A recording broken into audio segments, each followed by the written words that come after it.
Dans l'univers en tenant ferme la parole de vie. Alléluia, Alléluia, Alléluia, Alléluia.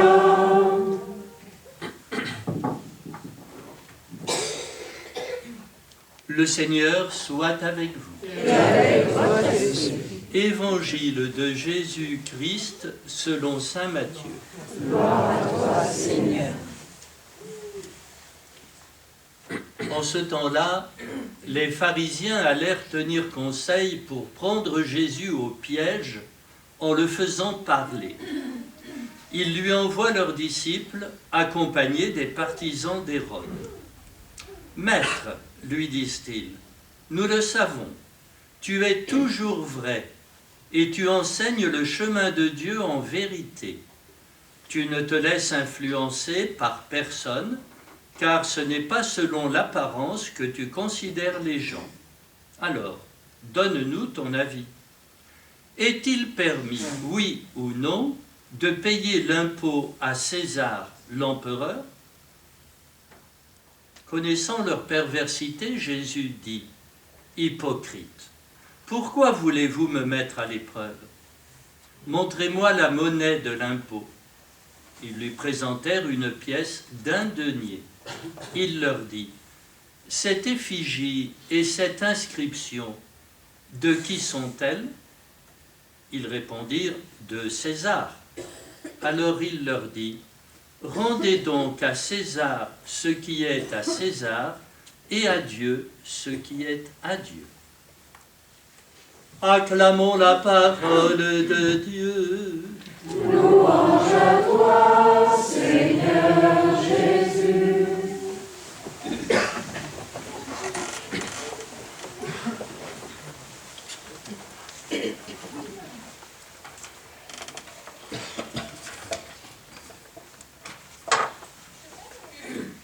Mes frères et sœurs, comme nous le rappelions au début de notre célébration, nous célébrons aujourd'hui le dimanche de la mission universelle de l'Église. Mission universelle, cela peut avoir des résonances diverses dans nos esprits. Si vous avez un petit missel mensuel, vous avez sans doute lu dans votre petit missel des vies de missionnaires, certaines qui sont très impressionnantes. Je pense par exemple au premier prêtre qui est rentré en Corée au XIXe siècle. Déjà des laïcs qui avaient connu la foi en Chine avaient évangélisé, ils avaient été missionnaires, mais ils n'avaient pas de prêtre. Et le premier prêtre qui est rentré en Corée a franchi la frontière dans un tunnel d'égout. Il y avait un tunnel pour les égouts qui permettait de faire communiquer, je ne sais pas où, la Chine et la Corée. Il est rentré par là. Et puis, peut-être avez-vous vu ce qu'on disait aussi de Saint Théophane Vénard.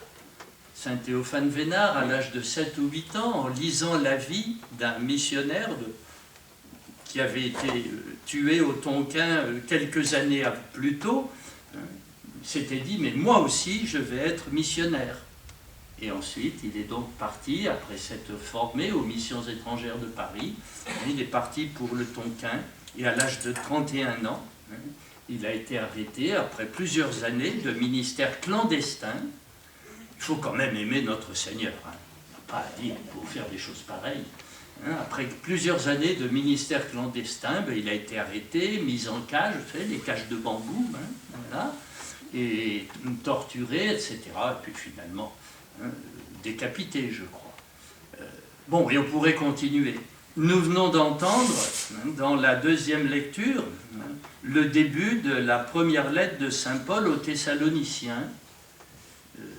Saint Paul était était arrivé là, à Thessalonique, et il avait annoncé notre Seigneur Jésus-Christ, et quand il écrit, eh bien, il y a déjà une communauté. À tout moment, nous rendons grâce à Dieu au sujet de vous tous, en faisant mémoire de vous dans nos prières. Nous nous souvenons que votre foi est active, que votre charité se donne de la peine, que votre espérance tient bon en notre Seigneur Jésus-Christ, en présence de Dieu notre Père. Il avait missionné, une communauté était née, et maintenant, eh bien, il écrivait à cette communauté pour maintenir la relation fraternelle. Et on pourrait continuer. Alors pourquoi sommes-nous justement en train de mieux prendre conscience avec cette célébration que l'Église est missionnaire?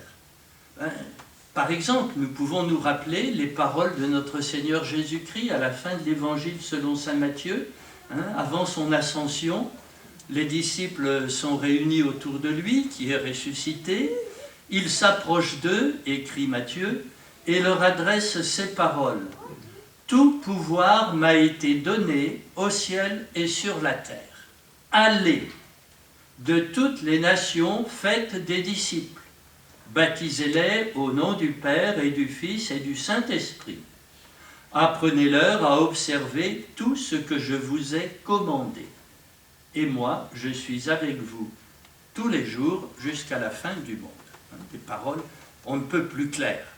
Le Seigneur, qui maintenant ressuscité, se manifeste comme celui qui a tout pouvoir, comme Fils de Dieu, fait homme, mort et ressuscité, maintenant à la droite du Père. Eh bien, il envoie ses disciples pour qu'ils propagent à leur tour l'Évangile, la bonne nouvelle que lui a annoncée. Alors, pour réfléchir sur cela, bien, je vous propose de reprendre la réponse que Jésus a faite à ceux qui essayaient de le faire tomber dans un piège. Ce que nous avons entendu dans l'évangile d'aujourd'hui. Quand Jésus leur dit, bon, ben, vous voulez savoir à qui il faut payer l'impôt? Amenez-moi une pièce. On leur amène un denier et il demande, de qui est l'effigie? Ben, c'est l'empereur. Eh bien, rendez à César, l'empereur, rendez à César ce qui est à César, et à Dieu ce qui est à Dieu. Je crois que nous pourrions aujourd'hui réfléchir surtout sur la deuxième partie, rendez à Dieu ce qui est à Dieu. Autrement dit, en nous, qu'est-ce qui est à Dieu? Si on pouvait lire dans nos cœurs, qu'est-ce qu'on y verrait? Quelle effigie y a-t-il gravée dans notre cœur? Imaginez que le Seigneur ou quelqu'un nous dit « Montre-moi ton cœur ». Qu'est-ce qu'il y a de dessiné et d'inscrit en lui? Les traits de quel visage s'y trouvent-ils reproduits? Nous savons que le baptême, le catéchisme de notre enfance, les messes, les évangiles, la vie, les épreuves, l'amour, la prière, tout cela a imprimé quelque chose dans notre cœur. Et qu'est-ce qu'il y a donc? Et le Seigneur nous dit, enfin nous entendons le Seigneur dire « Rendez à Dieu ce qui est à Dieu ». Et c'est certain que dans nos cœurs, il y a beaucoup de choses, le terme n'est peut-être pas le plus beau, le meilleur, beaucoup de richesses, beaucoup d'éléments qui viennent de Dieu et qui en quelque sorte peuvent refléter Dieu. Et aujourd'hui, cet évangile nous dit, eh bien, rendez à Dieu ce qui est à Dieu. Jésus, par exemple, a expliqué que si on a un trésor, il ne faut pas le laisser enfoui. Et si on est lumière, il ne faut pas mettre la lumière sous le boisseau. Bon, eh bien, ce qu'il y a dans notre cœur, nous sommes appelés à le rendre à Dieu. Que lui rendre? Bien, notre cœur, avec tout ce qu'il contient. Et ici, nous sommes nombreux à connaître par cœur une prière de saint Ignace de Loyola qui nous invite à cela. Prends, Seigneur, et reçois ma liberté entière, ma mémoire, mon intelligence, ma volonté, tout ce que j'ai, tout ce que je possède. C'est toi qui me l'as donné, je te le rends. Rendez à Dieu ce qui est à Dieu. Voyez ?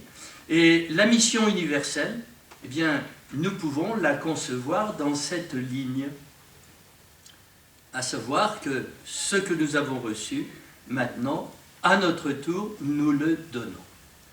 Cette semaine, on a publié les résultats des statistiques de l'Église catholique.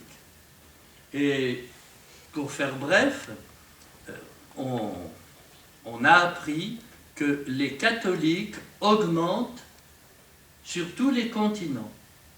Les catholiques augmentent sur tous les continents, sauf en Europe. Conclusion, soyons missionnaires. Chez nous, pas besoin de partir, je ne sais pas moi, pour les Indes, pas besoin de partir pour l'Afrique, pas besoin de partir. Non. Soyons missionnaires chez nous. Donc, voilà. Semaine missionnaire, dimanche de la mission universelle. L'Europe, notre Europe, la France, notre France, attendent des missionnaires et chaque chrétien peut être missionnaire. Oui, mais qu'est-ce qu'ils vont penser, qu'est-ce qu'ils vont dire, il y a beaucoup de façons d'être missionnaire. On va le voir rapidement. N'ayons pas peur. Dans la première lecture, par exemple, cette première lecture un peu curieuse, le Seigneur qui parle à l'empereur Cyrus, vous savez, on avait appris ça, Cyrus, roi de Perse et tout, bon, et le Seigneur qui lui parle et qui lui dit, c'est quand même moi le patron, c'est moi le plus grand, vous voyez, je suis le Seigneur, il n'en est pas d'autre, hors moi pas de Dieu, je t'ai rendu puissant. De fait, ce sont des paroles qui sont adressées au peuple juif qui est en exil et qui aimerait bien rentrer dans sa terre, dans son pays. Et à travers le prophète, le Seigneur est en train de redonner de l'espoir. Donc, n'aie pas peur. Le roi, le cœur du roi est dans mes mains. Donc tu peux garder. Et le missionnaire aussi. Nos missionnaires du 19e siècle, hommes et femmes, quand ils prenaient le bateau, à l'époque il n'y avait pas d'avion, ils ne pensaient pas du tout revenir. Ils disaient au revoir aux parents, et puis voilà, c'était pour la vie.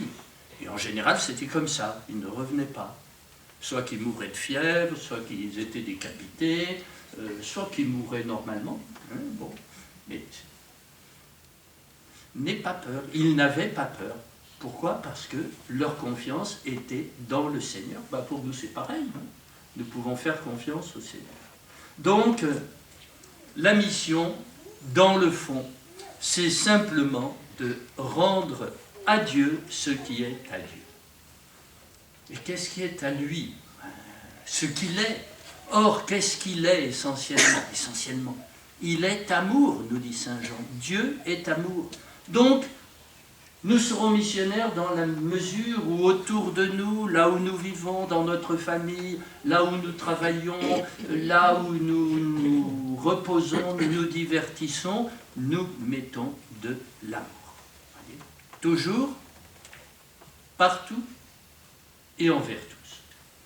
Toujours, partout et envers tous. Bien, je vous propose, frères et sœurs, si vous le voulez, c'est une proposition, que nous ne quittions pas cette chapelle sans avoir intérieurement peut-être cherché comment je serai missionnaire cette semaine.